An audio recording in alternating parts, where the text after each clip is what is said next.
বন্ধুরা, তোমরা সবাই কেমন আছো? আশা করি ভালো আছো সবাই। সামনে দোল, একটু জমিয়ে খেতে হবে তো, তাই নিয়ে এলাম কড়াইশুঁটির কচুরি। এখনও ঠান্ডার আমেজ আছে আর ফ্রেশ কড়াইশুঁটিও পাওয়া যাচ্ছে। তাহলে চলো টিপসহ রেসিপিটা দেখে নেওয়া যাক।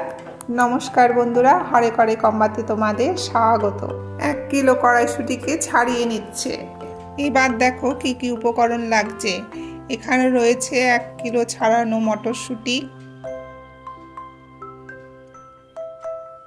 নুন, চিনি, 1 চামচ জিরে, 1 চামচ মৌরি,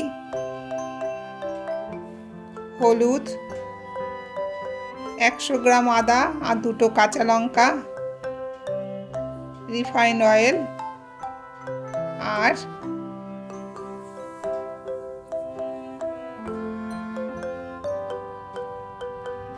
হিং। জিরে আর মৌরিটাকে ড্রাই রোস্ট করার জন্য কড়াইটা গরম করতে হবে। কড়াইটা গরম হয়ে গেছে, এবার জিরে আর মৌরিটা ঢেলে দিল। এখানে 1 চামচ জিরে 1 চামচ মৌরি নেওয়া হয়েছে। এইভাবে শুকনো খোলায় কিছুক্ষণ ভেজে নেবে। দেখবে একটা হালকা সুন্দর গন্ধ বেরোচ্ছে, তখন নামিয়ে নিতে হবে। দেখো হয়ে গেছে, নামিয়ে নিল।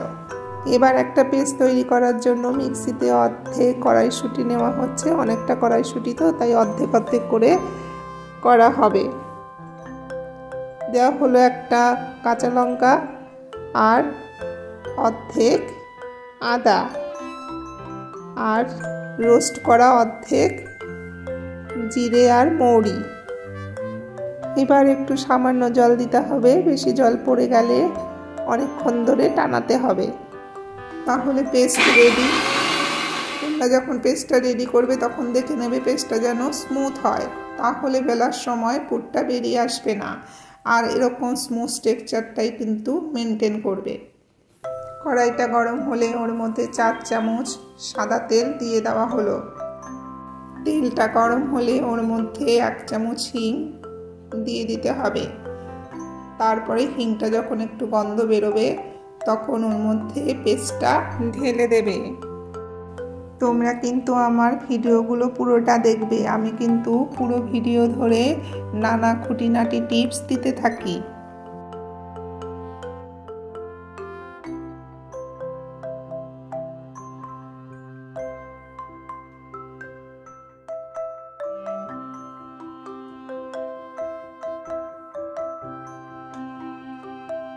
পেস্টটা কিছুক্ষণ কষানোর পর ওর মধ্যে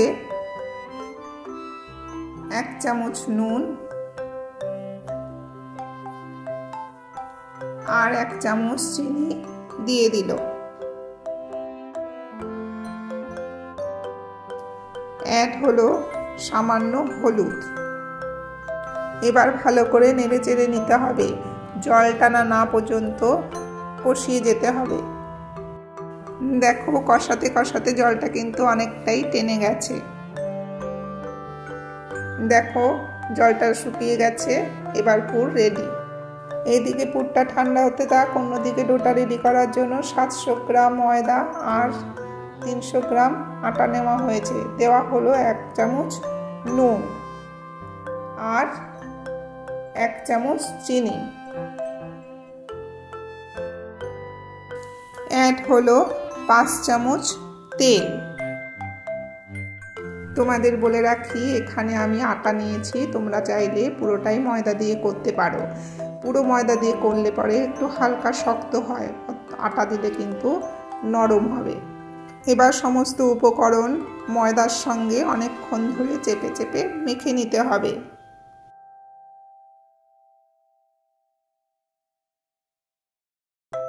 ময়ামটা ঠিক করে হয়েছে কিনা তোমরা কি করে বুঝবে? যখন হাতের মধ্যে চাপ দিলে দলা পাকিয়ে যাবে, বুঝবে ময়ামটা হয়ে গেছে। এবার অল্প অল্প করে জল ঢেলে ডোটা তৈরি করে নিতে হবে। ডোটার ওপরে কিছুটা সাদা তেল মাখিয়ে নিতে হবে, যাতে ওপরে সারফেসটা ড্রাই না হয়ে যায়। এবার রেস্টিংয়ের জন্য 15 মিনিট ঢাকা দিয়ে রাখতে হবে।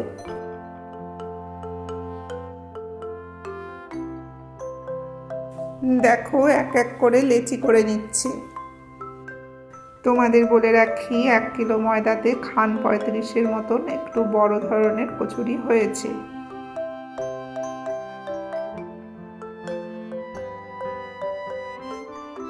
পুরগুলোকেও গোল গোল করে নেওয়া হয়েছে, পরবর্তীকালে দিতে সুবিধে হবে। লেচিটাকে একটু ঠোঙার মতন করে পুরটাকে ওর মধ্যে দিয়ে মুখটাকে বন্ধ করে দিতে হবে। তারপরে হালকা গোল করে ওটাকে হালকা হাতে প্রেস করতে হবে যাতে পুরটা সব জায়গায় ছড়িয়ে যায়। তারপরে একটু তেল মাখিয়ে হালকা করে বেলে নিতে হবে। আজ তোমরা আমাদের বাড়ির বৌমার হাতে রান্না দেখছো। এই রান্নাটা মোটামুটি সকলেরই পছন্দের, তাই না? আর সুস্বাদুও বটে। দেখো পেস্টটা স্মুথ হওয়াতে বেলার সময় কিন্তু কোনো জায়গা থেকেই বেরিয়ে যায়নি। এদিকে লেচি বেলা হচ্ছে, অন্যদিকে কড়াইতে তেল গরম করতে দেওয়া হয়েছে।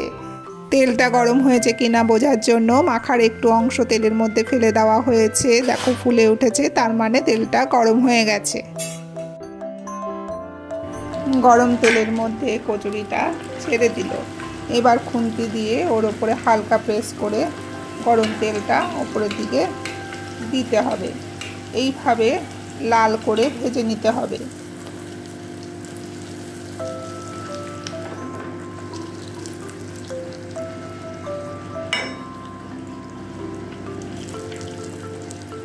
তাহলে হয়ে গেল কচুরি। একই পদ্ধতিতে অন্যগুলো রেডি করে নিচ্ছে। তোমরা একটা কথা মনে রেখো, যখন পুরটা ঢোকানোর পর বেলবে তার আগে একটু হালকা হাতে প্রেস করে নেবে যাতে পুরটা ইকুয়ালি স্প্রেড হয়। আর তোমরা বেলবেও কিন্তু হালকা হাতে। পুরটা যদি বেঁচে যায় তোমরা রুটি পরোটার মধ্যে দিয়েও খেতে পারো। দেখে নিচ্ছ কিভাবে বানাচ্ছে, তাহলে আর কি, জলখাবারে একদিন বানিয়ে খেয়ে ফেলো। কেমন খেলে জানিও কিন্তু। তোমাদের এই রেসিপিটা ভালো লাগলে একটা লাইক অবশ্যই করো, আর আবদার রইল শেয়ারের। নতুনদের বলছি সাবস্ক্রাইব করতে ভুলো না কিন্তু। এবার কথা শেষ, খাওয়া শুরু। গরম গরম কচুরির সাথে ছোলার ডাল, আহা, পুরো জমে যাবে আজকে খাবারটা। তোমরা আলুর দমের সাথেও কচুরি খেতে পারো। তাহলে টাটা, আবার দেখা হবে অন্য এক নতুন ভিডিওতে। তোমরা সবাই ভালো থেকো, সুস্থ থেকো।